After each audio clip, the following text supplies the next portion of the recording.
ఇంట్లో 5గురు పిల్లలుంటే సందడి సందడిగా ఉంటుంది. ఈ 5గురు పిల్లల్లో ఎవరు ఎక్కువ అల్లరి చేసేవాళ్ళు? అంత అల్లరి లేదండి. కొంచెం ఈయనే అల్లరి.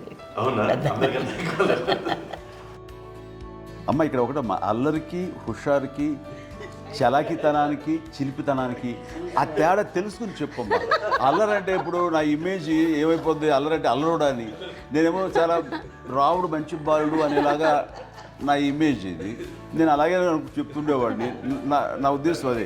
నేనేమో అల్లరి నన్నే అంటే చలాకితనం, అమ్మ అల్లరి అనుకునేది లేదండి. ఎక్కువ హుషారు కానీ చాలా బాగుండేవాడు అబ్బాయి. ఇంట్లో పనులన్నీ మీకు సాయంగా ఉంటాయి? అవునండి, వాడే చేసేవాడు. అది ఇంట్లో ఎవరు ముట్టుకునేవాడు కాదు. మా నాగబాబు అస్సలు ముట్టుకునేవాడు కాదు. అన్నిటికీ నాకు ఆయన సహాయమే పాపం. నాన్న ఆయన ఉద్యోగం వెళ్ళిపోయారు. నేను పాక్కుంటూ అలాగా వెళ్ళిపోయాను. నాకు తెలియదు. తర్వాత అమ్మ చెప్తుంటే లేదుగా మాత్రం కొన్ని గుర్తుగుతాడు. కమ్మర కోలు ఉంది ఒక అది పెట్టి అది వెళ్ళి కూర్చోతా ఏడుస్తున్నాను రోడ్డు మీద. వెళ్ళేసరికి వాళ్ళు 3 years కాదు.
మరి నాగబాబు పాపం ఏముంది, తిన్నట్టు ఇష్టం.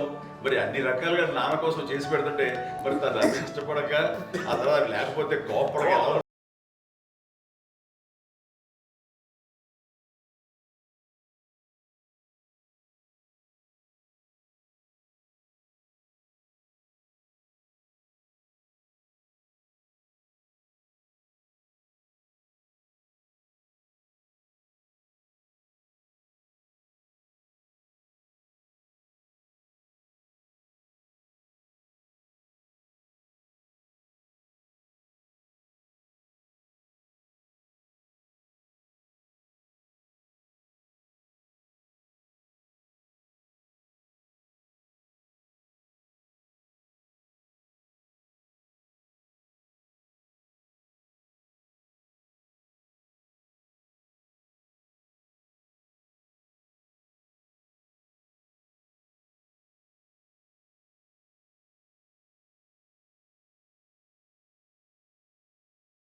అక్క చెల్లెళ్ళకి ఇచ్చిన సలహా ఏంటి?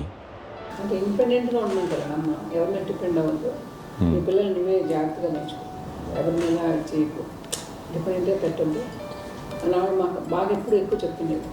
నాకు కొంచెం టఫ్ టైమ్స్లో కూడా ఆమె నీ పాటి నువ్వే ఉండాలి, ఎవరి దగ్గర ఉండదు, ఎవరింట్లో ఉండదు, మా దగ్గర కూడా ఉండదు, నీ ఇద్దరు కుటుంబం నువ్వే ఉండాలి. అది కష్టం కదండి అట్లా చెప్పడం. చెప్పారు, చాలా తక్కువ చెప్పారు. బట్ నాకు అదే ఇచ్చే ధైర్యం. ఇండిపెండెంట్గా అట్లా ఒకరి దగ్గర ఉంటే నీ గౌరవం తగ్గిపోతుంది, ఎక్కడ ఉండదు. అది చాలా నాకు చాలా ఇన్స్పైరింగ్ ఉండేది అమ్మ మాటలు. అది ఇప్పుడు కూడా అది చాలా హ్యాపీగా అనిపిస్తుంది అని చెప్పింది. అంతే కదా. ఇప్పుడు మనకు ఏదైనా రోగాలు వస్తే చేసేస్తామో దాన్ని బాధలు మనమే. బట్ తగ్గించేవాళ్ళు, కన్సర్న్ చూపించే డాక్టర్స్ ఒట్టుకోలు కిత్తలు కింద ఉండొచ్చు, కానీ పోరాడాల్సింది మనమే. నాకు సార్ కొంచెం ఏదో ఒక డిప్రెస్డ్ ఇదేదో వస్తే ఫేస్ ఒకటి, నేనేదో ఇంకా మా అందరి నుంచి నేను సపరేట్ అయిపోయినట్టు ఒక సిచ్యువేషన్ వచ్చినప్పుడు అమ్మ నన్ను పట్టుకుని I'm there for yours. ఎవరు నువ్వు అన్నా ఎస్ అన్న ఫ్రెండ్స్ కానీ ఎవరైనా సరే ఎప్పుడు కూడా అలోన్గా మటుకు అనుకోకు, నేను నాన్న ఆవిడ నన్ను పట్టుకొని ఇచ్చిన అఫెక్షన్ లేదా ఫీలింగ్ అసలు బలం అన్నమాట. ఇంకా అంటే ఏమన్నా చేయగలను నేను, పర్లేదు ఇంట్లో నాకు ఏదైనా సాధించగలను అని ఒక భరోసా తల్లి దగ్గర నుంచి రావడం అనేది నాకు ఎవరు అవసరం లేదనిపించింది. అంత స్ట్రాంగ్గా ఆవిడ strong lady, very strong. Strong, very practical. అంత స్ట్రాంగ్ చేసింది నాన్న అని చెప్పండి. మా పిల్లల విషయంలో మేము కూడా మేబీ అంత స్ట్రాంగ్ కాదేమో, సెన్సిటివ్గా ఉంటాం, కానీ అమ్మ మాటలు చాలా స్ట్రాంగ్గా ఉండి మమ్మల్ని కఠినంగా ఇలాగే ఉండాల్సింది, ఇలా ఉండండి అప్పుడే మీరు నేర్చుకుంటారు. ఇక్కడ అమ్మ పాజిటివ్నెస్ గురించి ఇంకో మాట చెప్పాలి. అంటే తన బిడ్డలకే కాదు, ఈ రోజున మా రెండో పాప శ్రీజ కూడా తనకి లైఫ్ చిన్న డిస్టర్బెన్స్ వచ్చింది. ఆ టైంలో కూడా తను ఏముందంటే అప్పుడు నాన్న దగ్గరికి వెళ్ళాను, తను ఇచ్చిన భరోసా, తను ఇచ్చిన మాట వెళ్ళలేని ధైర్యం వచ్చింది నాతో. నాన్నమ్మ దగ్గర ఎప్పుడు కూర్చోస్తాడు అప్పుడే పాజిటివ్ ఫీలింగ్ వస్తుందని నాతో షేర్ చేసుకుంటాను. తను మాతో చెప్తుంటే అనిపిస్తుంది కరెక్ట్. అమ్మ ఏం పర్లేదమ్మా, లైఫ్ అంటే ఒకరితోనే అయిపోదు, ఆ ఒక్కడి వల్ల వాళ్ళ ఇన్ఫ్లుయెన్స్ తోటో వాళ్ళు మన మీద నియంత్రించడం కానీ మన బాధల్ని వాళ్ళు చేయడం అవుతాం. జస్ట్ నువ్వు నీ గురించి నీ మనసులో ఏదనిపిస్తే నీ గుడ్ ఫీల్ ఏదిస్తుందో ఆ ఫీల్ ప్రకారం వెళ్ళిపోదు. అంటే ఆ జనరేషన్ పీపుల్ ఎక్స్పెక్ట్ అలా కాదు, ధైర్యం ఉండి అందరికీ ధైర్యం బాగా నూరుకొస్తారు. ఫాదర్ కూడా, మా నాన్నగారు కూడా అస్సలు ఎప్పుడు అనేవాళ్ళు, ఎప్పుడు మీరు పెట్టే చెయ్యి మీరు ఎప్పుడు పైన తప్ప తీసుకుని ఎలా ఉండకండి, చేతులు పెట్టుకొని అనే అట్లాంటివి చెప్తుండేవాళ్ళు. అందుకని మాకు ఇండివిజువాలిటీ మాకు బాగా ఎప్పుడు కూడా ఒకళ్ళని అడగడం అని, ఈవెన్ బ్రదర్స్ని అడగాలన్నా కూడా మాకు అది పడిపోయింది మైండ్లో, కొంచెం కష్టంగా ఉంటుంది. సో నాకు అంటే ఆవిడ మా అమ్మ ఏదన్నా కొంచెం డిప్రెస్ అయినా నేను చాలా ఎక్కువ అమ్మకి షేర్ చేసుకుంటే అన్నయ్య కూడా లేడు. అన్నయ్య ఉన్నప్పుడు ఓకే, లేనప్పుడు నేనే ఎక్కువ షేర్ చేసుకున్నాను. బట్ ద బెస్ట్ థింగ్ మా అమ్మ దగ్గర నుంచి హగ్ అండి. ఈరోజు కూడా మా అమ్మని హగ్ చేసుకోకపోతే అంటే అది నాకు మా అందరిలోనూ, అంటే ఆవిడ పెద్ద చదువుకున్న వ్యక్తి కాదు, పెద్దగా బయటికి వెళ్ళి నా ఎక్స్పోజర్ కాదు, కానీ ఇవాళ అన్నయ్య కానీ విజయ, మాధవి, నేను, కళ్యాణ్ బాబు ఈ రోజుకి టుగెదర్గానే ఉంటాం. మేబీ మాకు కొన్ని విషయాల్లో నాకు మా మాధవ్కి డిఫరెన్స్ ఆఫ్ ఒపీనియన్స్ ఉండొచ్చు, మా చెల్లికి మా అన్నయ్యకి అట్లా ఉండొచ్చు, ఉంటుందండి ఫ్యామిలీ అన్న తర్వాత. కానీ ద ఇన్విజిబుల్ బాండేజ్ మా అమ్మ ఇచ్చింది, ఆ లవ్ అండ్ ఎఫెక్షన్, హగ్, అవన్నీ ఆవిడ నాన్ వెర్బల్ అడ్వైజ్ ఏంటంటే అందరూ అలా కలిసి ఉండాలనేది ఆవిడ నుంచి మేము నేర్చుకోవాలి. అది ఇట్స్ ఇస్ నాట్ వర్డ్లీ, అది నోటి మాట కాదు, అది వెర్బల్గా కాదు, నాన్ వెర్బల్గా చెప్పినటువంటి ఇది. సో అందుకని అది మాకు గొప్ప, మేమందరం ఇప్పుడు అలా ఉండడానికి కారణం, అంత కలిసి ఉండడానికి కారణం, మెయిన్ కారణం మా అమ్మ అండి. అది సో అందరూ ఉండాలనేది మా అమ్మ అడ్వైస్. ఇప్పుడు కూడా నేను ఎప్పుడైనా ఏదైనా ఫీల్ అయినా, అన్నయ్య ఫీల్ అయినా, లేదు నాన్న అట్లా వదుకు, ఇట్లా ఉండండి, ఇట్లా ఉండి ఇప్పటికీ చెప్తుంది. మేము ఎవరైనా ఎప్పుడైనా మా చెల్లితో గొడవపడ్డా అనుకోండి, నేను అట్లా అనకరా అని ఎట్లాగా అన్న ఏమో లేదులేమ్మా ఏదో అన్నాను కానీ ఫీల్ అవ్వకమ్మా, మేమందరం కలిసి ఆవిడని అసలు టెన్షన్ పెట్టవండి మేము. సో అలా అది ఆవిడ నేర్పించింది, అలా కలిసి ఉండటం అనేటువంటి బాండేజ్ని ఆవిడ తన ఒక హగ్తో చెప్పింది. అన్నయ్య సినిమా చూడండి, జాదూకి చెప్పాను కూడా, అది మా అమ్మ దగ్గరే ఉందండి. శంకర్ దాదాలో చెప్తాడు చూడండి. ఇప్పుడు మోడ్రన్ వర్డ్స్లో చెప్పాలంటే మీ అందరికీ ఆవిడ ఒక వైఫై లాంటిది. Yes, you can say that. Yes.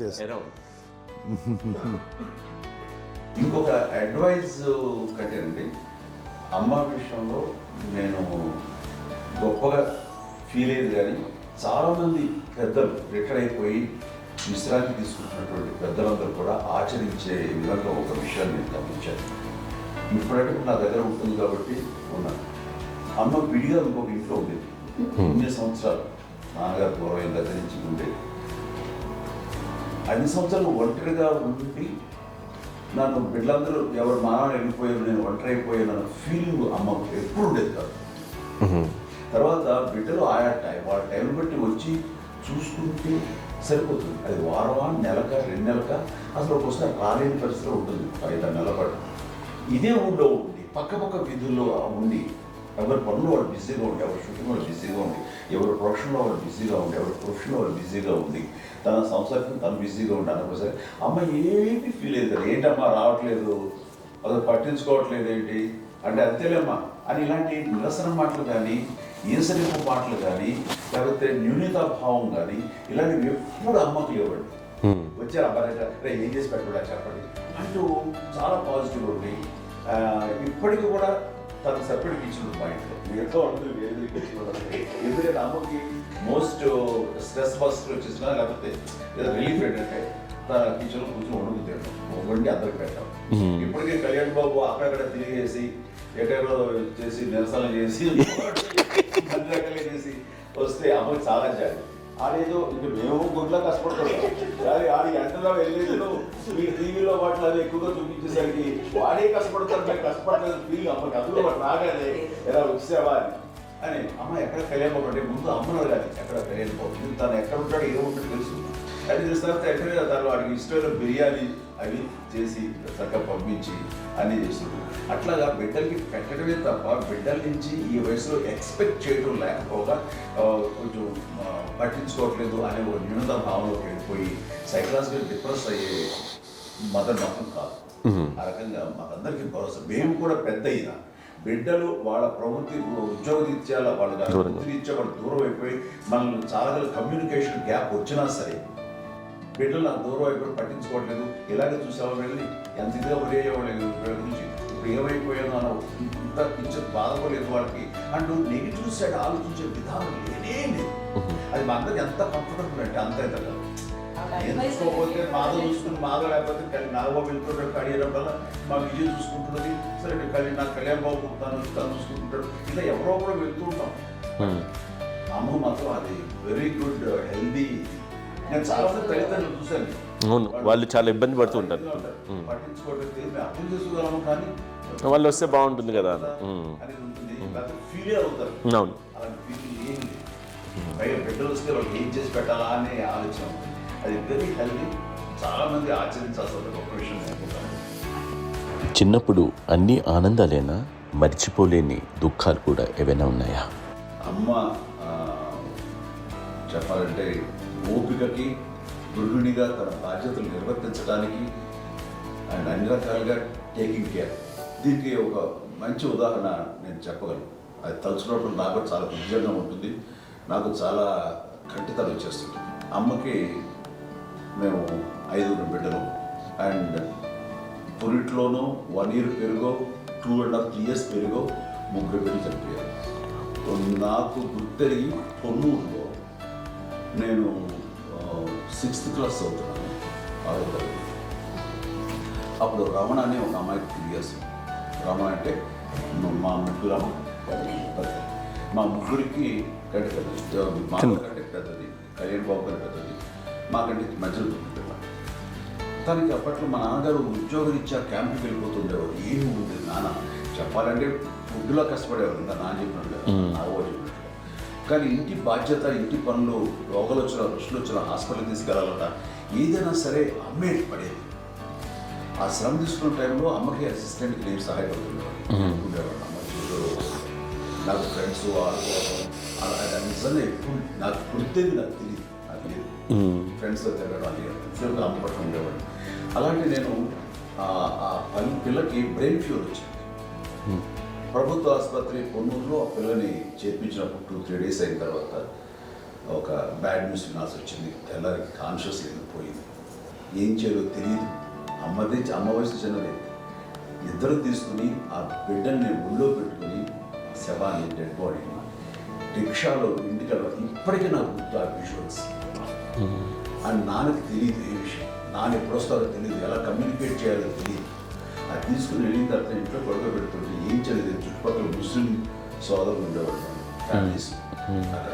అంటే మసీదు, పొన్నూరు మసీదు పక్కన మా ఇంట్లో అనుకుని ఆ ఇంట్లో అందరూ వచ్చి చూసేవాళ్ళు, వాళ్ళే హెల్ప్ చేసేవాళ్ళు. ఏం చేయాలో తెలియదు. నెక్స్ట్ రిచువల్స్ ఎలా చేయాలో, గర్భకాండం ఎలా చేయాలో తెలియదు. అందరూ చిన్నపిల్లలే. తను చిన్నది, మిగతాలందరూ పసివాళ్ళే. సో అలాంటి పరిస్థితుల్లో తమ్ముడికి వచ్చినప్పుడు చుట్టుపక్కల వాళ్ళు వీళ్ళు వచ్చి చేయాల్సిన కార్యక్రమాలు చేశారు. ఆ సమయం నాకు ఎక్కడో కమ్యూనికేట్ చేసి డిపార్ట్మెంట్ ద్వారా నాన్న వచ్చేసరికి అన్నీ అయిపోయింది. ఇప్పటికీ నాకు ఎందుకంటే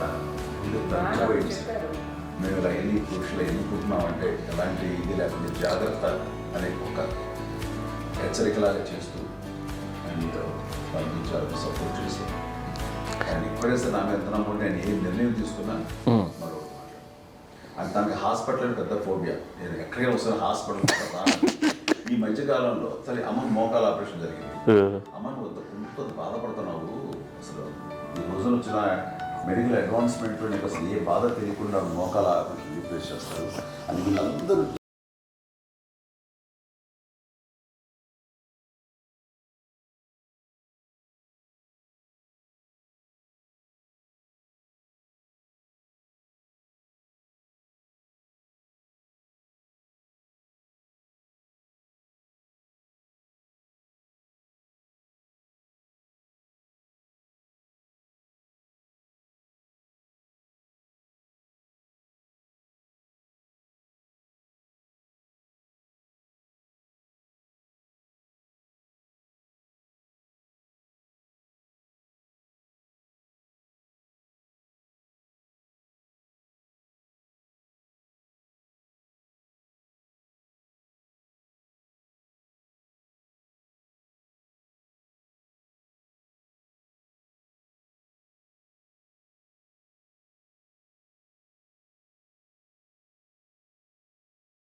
నేను వెళ్ళేవాడిని కాదు.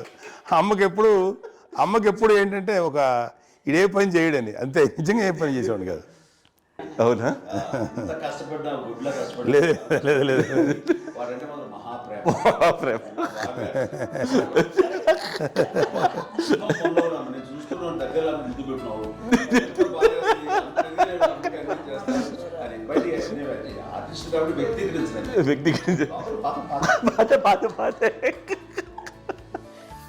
చిన్నది కాబట్టి చివరిది కాబట్టి తనంటే బుద్ధండి, నేను పెద్దోడు కాబట్టి నేను అతని ఎక్కువ కష్టపడింది కానీ మా నాన్నగారి చేతిలో ఎక్కువ, అంటే నాన్న బాగా కోపం ఎక్కువ అనుమానించింది. కానీ అన్నయ్య పాపం బాగా దొరికేసేవాడు పాపం. ఒకసారి అంటే మరి మాకే అనిపి ఏంటి ఇంత దారుణంగా ఉంది నాన్న మీద కోపం వచ్చేది నాకు. నాన్న మీద కోపం వచ్చేది, నాన్న చూసి బాధ అనిపించేది. అమ్మాయి ఏమనేది కాదు. సరే అయినా సరే ఎప్పుడు కూడా పోనీ అన్ని చేసినా మళ్ళీ తను హైపర్ యాక్టివ్ అన్నయ్య. ఫుల్ ఇప్పటికీ ఉన్నాడు. ఇప్పుడు ఈ రోజు కూడా అదే అన్నయ్య, సేమ్ హైపర్ యాక్టివ్. యూజువల్గా పెద్ద కొడుకు కొంచెం అంటే సూపర్గా ఒక నిదానంగా ఉంటాడు అంటారు. బట్ అన్నయ్య దాని జస్ట్ ఆపోజిట్. యూజువల్గా ఆఖరి పిల్లలు హైపర్ యాక్టివ్ ఉంటారు, అన్నయ్య పుట్టడమే భయంకరమైన హైపర్ యాక్టివ్. ఒకప్పుడు అమ్మాయిల్ని ఎక్కువగా బయటికి పంపించేవాళ్ళు కాదు, అబ్బాయిల మీద కూడా అనేక ఆంక్షలు ఉంటూ ఉండేవి. మీ పిల్లల్ని అలా ఆంక్షల మధ్య పెంచారా, లేకపోతే పూర్తి స్వేచ్ఛనిచ్చారా?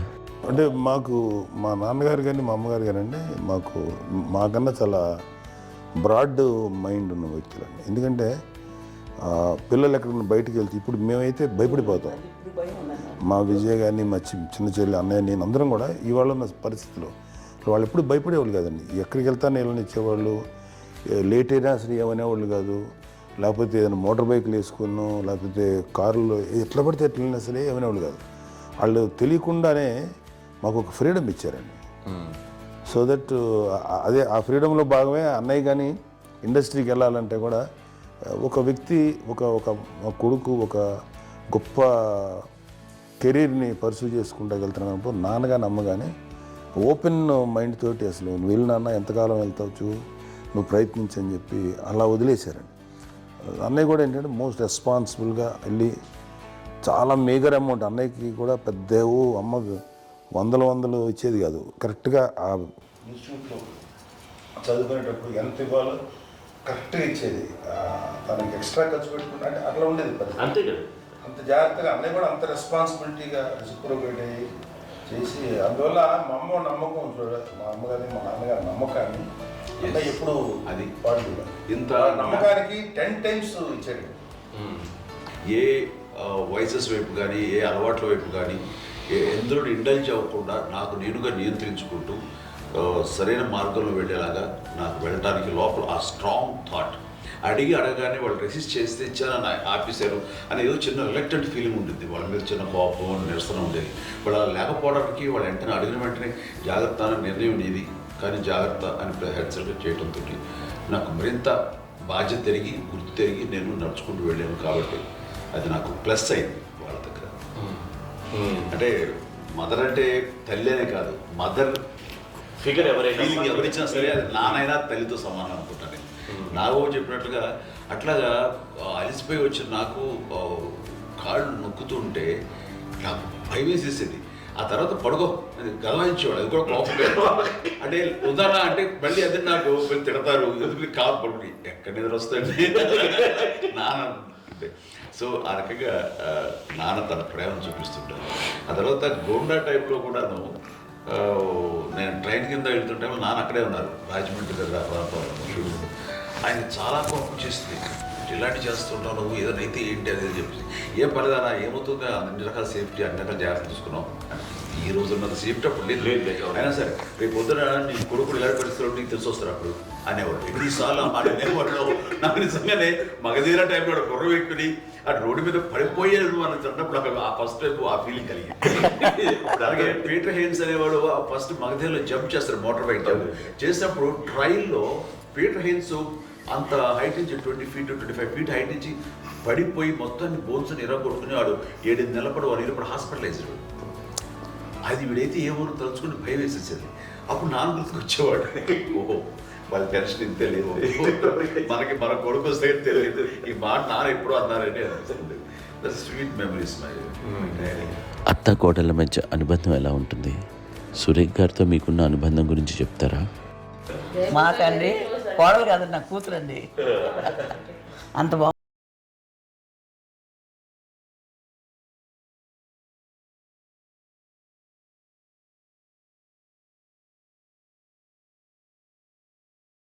ఒక అందమైన ఉమ్మడి కుటుంబం, అందరూ కలిసి ఉంటారు. ఇంత ఆనందంగా ఉండడానికి కారణం ఏంటి? దీనికి పునాది ఎవరే వేశారు? మా నాన్నగారి క్వాలిటీ నేను ఎగ్జాంపుల్ చెప్పగలను.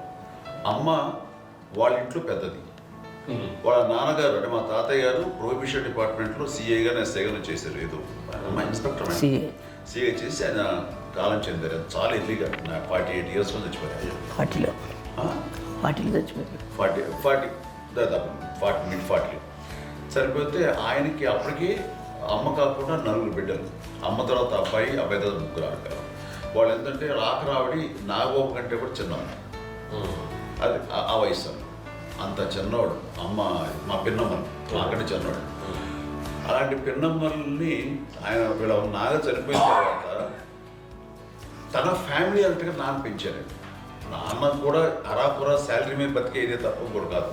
సో తనకు మిగిలిన దాంట్లో మళ్ళీ ఆ ఫ్యామిలీని చూసుకోవడం, మా అమ్మమ్మని చూసుకోవడం, వాళ్ళ మంచి చెడు చూసుకోవడం. వాళ్ళకు ఇల్లు మాత్రం ఉంది మొగల్తూరులో. ఆ ఇంట్లో వాళ్ళు అద్దెకు వస్తే ఆ కొంచెం డబ్బు నానిచ్చే డబ్బు, అక్కడ పొలం కొనిచ్చారు, ఆ పొలం మీద వచ్చే డబ్బుతోటి అంతా బాగా చూసుకోరు తన ఫ్యామిలీ లాగా. అందరూ మ్యారేజ్ కాబట్టి నాన్న ఫస్ట్ సూత్రధారి, అమ్మ కూడా ఫ్యామిలీ బాండింగ్ టుగెదర్నెస్ అనేది స్ట్రాంగ్గా ఉండటానికి నాన్న ఏర్పాటు చేసినటువంటి బీజం. అది అమ్మ కంటిన్యూ చేస్తుంది. మేము ఇవన్నీ చూసి మేము నేర్చుకుని మేము టుగెదర్ అందునే we are very rich in terms of emotional bonding. ఇప్పటికే ఎవరికి ఏ కష్టం వచ్చినా, ఎవరికి ఏది ఇబ్బంది వచ్చినా సరే మొత్తం అందరం గురిపోతాం. ఏ లెవెల్గా వెళ్ళిపోయి మోర్ సపోర్ట్ చేస్తాం. అంటే వీ డోంట్ ఎక్స్పెక్ట్ ఇంకా అంతకుమించి ఏముంటుంది. ఎస్, ఒకరినొకరు భరోసా. అది మా ఫ్యామిలీ మేము వెరీ స్ట్రాంగ్ అని చెప్పాలి. పెద్దవాడు కాబట్టి అవకాశం నాకు వచ్చింది కాబట్టి అమ్మా, ఇది ఎప్పుడు ఎవరు కొన్ని విషయాలు నాగబాబు సపోర్ట్గా ఉంటాడు. నాగబాబు ఉండి వాడు ఉంటే భరోసా. అలాగే ఆడపిల్లలు మీ అందరిలోనూ అమ్మని ఎవరు ఎక్కువ జాగ్రత్తగా చూసుకుంటారు? ఎందుకంటే ఎగ్జాక్ట్లీ మేము కూడా గమనించలేని సున్నితమైనటువంటి ఇష్యూస్ లైక్ హెల్త్ విషయం కానీ, అమ్మ మూడు కానీ, అన్నయ్య ఎంత క్యాజువల్ ఎంత బిజీ ఉన్నా ఆ ఒక అమ్మాయి ఉంటుంది. అలాగే చాలా చిన్న చిన్న విషయాలు కూడా చాలా మెడికల్ ఇంట్రెస్ట్. అందుకని మాకు అన్నయ్య ఉన్నాడు, అన్నయ్య దగ్గర ఉన్న అమ్మ అంటే ఇంకా ఎక్కువ రిలాక్స్ అయ్యాను. అన్న దగ్గరికి వచ్చాక మేము అందరం చాలా కంఫర్ట్ అయిపోయాం. ఎప్పుడు ఎవరు కొన్ని విషయాలు నాగబాబు సపోర్ట్గా ఉంటాడు. నాగబాబు ఉండి వాడు ఉంటే భరోసా. అలాగే ఆడపిల్లలు ఇట్లా ఒకళ్ళొకరు అండి కాంప్లిమెంటింగ్ టు ఈచ్ అదర్ అండి. అవి ఒక్కరు కాదండి, అది వాళ్ళ నాన్న చూపించే ప్రేమగా నేను చెప్పగలను. కానీ బట్ దీని అందరూ సూత్రధారి నాన్న తర్వాత అది అమ్మ మెయింటైన్ చేస్తుంది. ఇప్పుడు అమ్మ నా ఇంట్లో ఉంది అంటే మనవాళ్ళు వస్తారు, మనవాళ్ళు వస్తారు, ఆడబిడ్డలు వస్తారు, వీళ్ళ బిడ్డలు వస్తారు, ఇల్లు ఎప్పుడు కలకలాడతారు అమ్మ. అది మేమందరం ఆచరిస్తుంటాం పండగలకి, పబ్బాలకి. అది నిన్న మొన్న నాగబాబు వచ్చి చాలాసేపు కూర్చున్నాడు. నేను ఇంట్లో లేకపోయినా వచ్చి నాగబాబు కూర్చొని టైం స్పెండ్ చేసి వెళ్ళిపోతుంటాడు. అలాగే చెల్లెలు ఇద్దరు ఆల్మోస్ట్ ఎవ్రీడే మాత వస్తుంటుంది, తను కూడా వస్తుంది. నిన్న సాయంత్రం కూడా వచ్చి ఉంటుంది. అమ్మా మధ్యాహ్నం వచ్చి కదా వచ్చి ఇక్కడే భోజనం చేసుకో అలా ఉంటుందండి. ఈ తరం వాళ్ళకి మీరు ఇచ్చే సలహా ఏంటి? కలిసి ఉంటే బాగుంటుందండి. పిల్లలు తల్లి కలిసి ఇంకా అక్క చెల్లెలు తమ్ముడు అందరూ కలిసిమెలిసి ఉంటుంది. అన్నీ సంసారం నిలబడుతుంది. లేకపోతే ఏముందండి, వెళ్ళిపోతారు. విడిపోతే ఎక్కడ పడవాలి అంతే. అలా ప్రేమలు ఇప్పుడు లేవండి, తగ్గిపోయాయి. మెకానికల్ చాలా మటుకు ఏదో ఇంకా వాళ్ళ పనులు చేసుకోవడం ఏదో జరిగిపోతూ ఉంది అనుకోండి.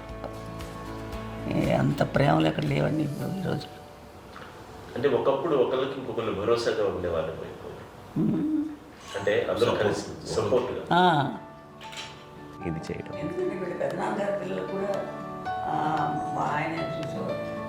మా నాన్నగారు అన్నయ్య గారు నాన్నగారు వాళ్ళ బిడ్డలు కూడా వాళ్ళ ఇక్కడే బిడ్డలు కూడా ఉన్నారు. నేనే పెళ్లి చేశాను. వాళ్ళని కూడా అమ్మే, వాళ్ళ ఆడపిల్లలు కూడా అమ్మే. పెళ్లి చేశాను ఇద్దరు పిల్లలు.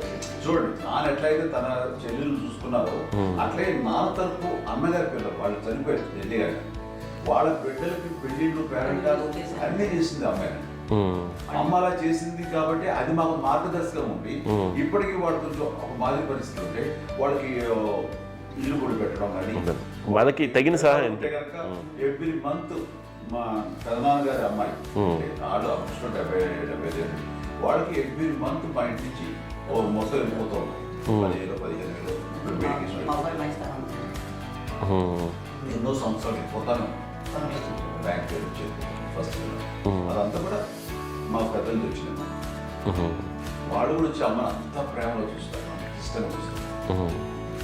అమ్మ ఇందాక చెప్పినట్లు ఇచ్చే మెసేజ్ ఏంటి అన్నది అమ్మ మాటల్లో చెప్పాలంటే బంధాలు బాంధవ్యాలు అన్నది ఎనలేని ఆస్తిపాస్తులు. సో ఎలాగైతే డబ్బు ఎంత సంక్రమించింది, ఎన్ని ఆస్తులు వచ్చాయి ఫిజికల్గా అనే దాని మీద కంటే కూడా ఇవి ఆస్తిగా తీసుకుంటూ దీన్ని విలువ ఎరిగి గుర్తెరిగి దాని ప్రభావం తెలుసుకుని అది కనుక మనం ఇచ్చిపుచ్చుకుంటే ఫ్యామిలీలో అంటే దాన్ని మించినటువంటి గొప్ప సంపద కష్టాలు వచ్చినప్పుడు డబ్బు తీరుస్తుంది కాదండి, కష్టం వచ్చినప్పుడు ఒక భుజం తీరుస్తుంది, ఒక చేయూత తీరుస్తుంది. అది మన బ్లడ్ రిలేషన్ మనలో మనకి అది ఉండటం అనేది అదృష్టంగా ఫీల్ అవుతాం. అంటే ఒకసారి అమ్మ చూసి నాకు ఎందుకు అనిపిస్తుంది అంటే అది ఎవరి ద్వారా సంక్రమించడానికి తన ఆ చెట్టు కొమ్మలమే కాబట్టి ఆ చెట్టుకే మనం ఆపాదించాలి. ఎక్కడో మామూలుగా ఉండాల్సిన వాళ్ళం ఈ రోజున ఈ స్థితిలో ఉన్నాము, ఇంతమందికి లైఫ్ రావటానికి దోహదపడ్డాము, ఇంతమంది కలిసికట్టుగా ఉండటానికి ఇదైంది. అమ్మని చూస్తుంటే నాకు ఏమనిపిస్తుందంటే, అబ్బా ఇలాంటి జన్మం మనకు ఎవరికైనా ఉంటుందా? ఇంతమంది మనుషుల చేత కొలవబడేవాళ్ళు, ఆరాధింపబడేవాళ్ళు, అభిమానించబడేవాళ్ళు, ఇంతమంది నా వంశమా, నా సంపద అని అమ్మ ఫీల్ అంత గొప్ప ఫీలింగ్ ఎవరికి ఉంటుంది? మా చెల్లెలు కూడా వస్తే నేను అనుకోవట్లేదు, సూర్య కూడా ఉంటుందని నేను అనుకోవట్లేదు. అలాంటి గొప్పగా ఇది. అండ్ ఆ రకంగా షీఈ్ వెరీ చాలా గొప్ప జన్మ. అమ్మకి చిన్న మానసికంగా చిన్న ఏదో ఒక డిప్రెషన్ అది వచ్చింది. ఏదో నాన్న గుర్తుకొచ్చో, నాన్న లేరన్నో, లేకపోతే వాళ్ళ అమ్మగారు కూడా అదే టైం చనిపోయారన్నో, తన దగ్గర ఉంటారు. ఏదో ఉన్నప్పుడు మేము అందరం సపోర్ట్గా ఉండి మా కొన్నా నా దగ్గర ఉందిగా అని చెప్పేసి అప్పట్లో అమ్మ వేరేగా ఉన్నప్పుడు ఒకటే మాట అన్నాను, అమ్మ నీలాంటి గర్భం అంటే అంజనమదే గర్భం అని బయట ఎన్నోసార్లు నా ఫ్రెండ్స్ కానివ్వండి, బయట కానివ్వండి, కొన్ని సందర్భాల్లో మీటింగ్లో కానివ్వండి, స్పీచెస్లో కానీ అన్నవాళ్ళు ఎంతోమంది అన్నారు. వాళ్ళ మాట అంటే రీజన్ తెలుసా నీకు? కోటాను కోటల్లో ఎంతమంది తల్లులకు నీకు వచ్చిన అదృష్టం, నీకు లభించినటువంటి గౌరవం లభిస్తున్నాము. బిడ్డలు ఎంతోమంది చేత కొనియాడబడుతున్నారు, ఎంతోమందికి సహాయపడుతూ ఆ రకంగా వాళ్ళందరి యొక్క ఆశీస్సులు పొందుతున్నారు. కానీ ఎంతోమందికి నిరంతరం హెల్ప్ చేస్తూ వాళ్ళ ఇది చూసుకుంటున్నారు. అవి ఆ భగవంతుడు మీరు చేసిన పూజలో ఉన్న ఆ భగవంతుడు మన నెక్స్ట్ తరాలకు కూడా మనకి ఇలాంటిది వారసత్వంగా ఇస్తూ అదే రకంగా కొనసాగించేలాగా మాకు అదృష్టం ఇచ్చారు. ఇంతమంది ఎవరు నీ నుంచి వచ్చిన వాళ్ళే, నీళ్ళు నీ ఎంత గొప్ప గర్భం, ఎంత గొప్ప జన్మ ఇది. వాటికి నువ్వు ఇలా అవటమేంటి? ఇది హై లెవెల్లో ఉండాలి ఫీలింగ్స్గా నువ్వు కానీ. అంతే నువ్వు ఇలాగా కుంగిపోవడం ఏంటమ్మా చెప్పినప్పుడు ఇది నీది కాదు, నాది కాదు, నువ్వు నమ్ముకున్న భగవంతుడు నీకు ఇచ్చింది అనుకుంటావు కదా. నువ్వు ఆ భగవంతుడి కృతజ్ఞత తీర్చుకోలేక ప్రతిరోజు ఆయన ధ్యానించు, ఆయన పూజలో ఉండు, నీకు ఆయనే ధైర్యం ఇస్తాడు. అంతేగాని నువ్వు నెగిటివ్ సైడ్ ఆలోచించుకోమ్మా. మా అందరికీ పాజిటివ్నెస్ ప్రివైల్ చేసిన దానివి, ఇచ్చిన దానివి, అందించిన దానివి. అలాంటి నువ్వు నెగిటివ్ వైపు వెళ్ళిపోకూడదు అంటే అంతే. మళ్ళీ అటుపక్క ఎప్పుడు గెలలేదు. ఆంజనేయ స్వామి భక్తి ఆయనలో ప్రవేశపెట్టి చెప్పాలంటే ఆయనకి నేను నన్ను దేవుడు ఇంట్లో నేనే ఇంట్రడ్యూస్ చేశాను.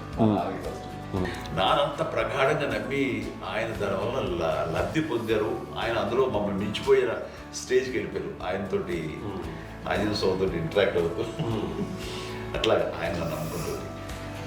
ఆయన నానంటారు అంతా నా గురువు, నా పెద్ద కొడుకు పెద్దోడే. గురువు